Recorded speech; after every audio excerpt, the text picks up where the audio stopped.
Hello, I'm Brian Fitzgerald, the Golf Doctor, and today I'm going to give you the best piece of chipping advice that I can give you. It is so simple, yet this one simple thing can transform the way you chip. It's a secret, so shh, don't tell anyone. It's a secret. Okay, shh. So what is this secret?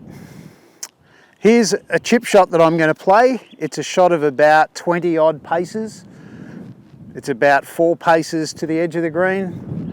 And a lot of people, whatever the club they choose, when they choose the club, they're going to be standing over the shot and they're going to be thinking of the end result. They're going to be thinking of the flag stick.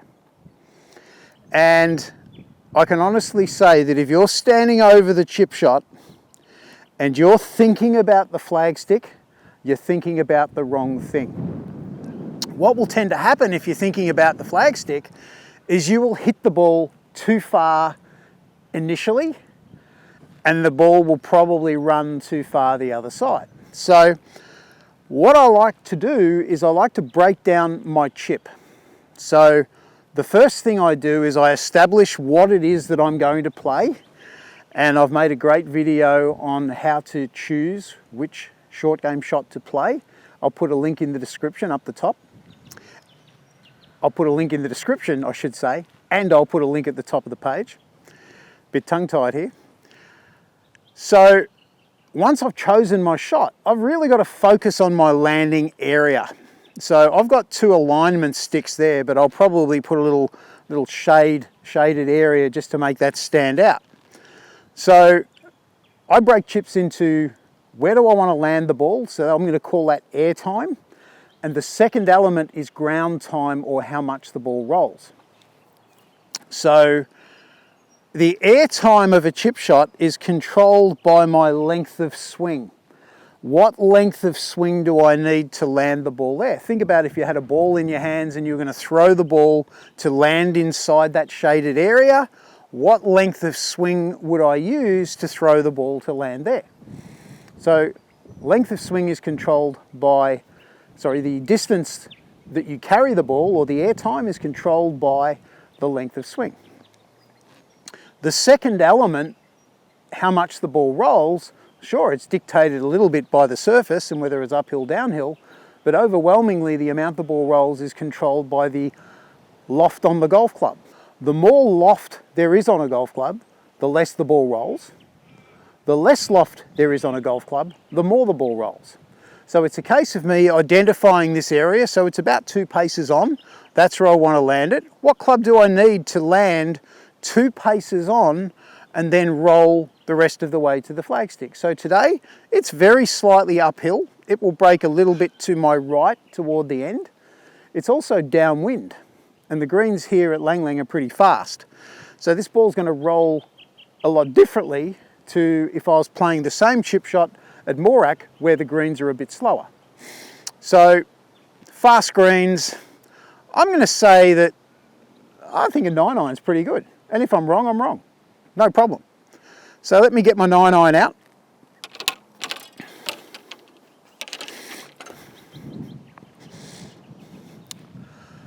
So I think about my landing area, and then I'm working on my length of swing. What length of swing do I need to land the ball inside my square? I know what club I'm using, it's a 9-iron, so I can then take everything else. So if I'm now thinking of the flag stick when I hit this shot, I'm going to land beyond that shaded area, which will give me a result that I won't be happy with.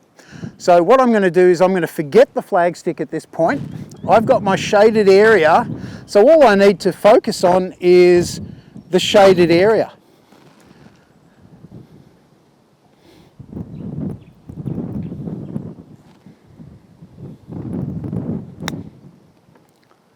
So the ball landed just at the very end of the shaded area, and that ball's rolled on about 6 to 8 feet. It wasn't my best shot, far from it. But if that's my worst shot, it's not too bad. And as I said, I did hit it just a little bit, probably 30 centimetres or so beyond the shaded area. So that's why the ball rolled a little bit further than it should. And because it had more energy, it didn't take the break that I wanted. So sure, I could get another ball out and show you how much better I could do the second one. The problem is when we go on the golf course, we don't get that opportunity. So what I could do is I could choose a different landing area and play a different shot. So I might do that. So we've basically got the same chip shot, but now my landing area is probably a third of the way to the flagstick. So I've moved it a few more paces. So now I need a bigger length of swing to carry the ball further. Because I've got more momentum in carrying it further, and that wind's getting stronger, it's going to mean that there's going to be more energy on the ball when it lands. So I need to use a lot less loft than what I just did on that last one. So I used the 9-iron. I think I might try this with my gap wedge.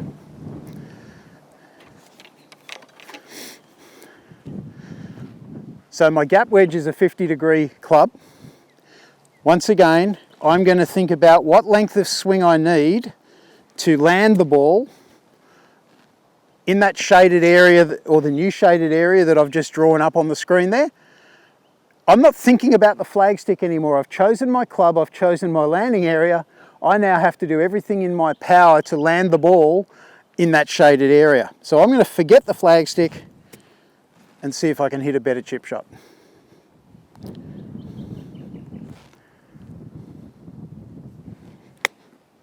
That landed beautifully inside that shaded area. The ball's come up about 2.5 feet from the hole. Much better result. But the result's almost not important.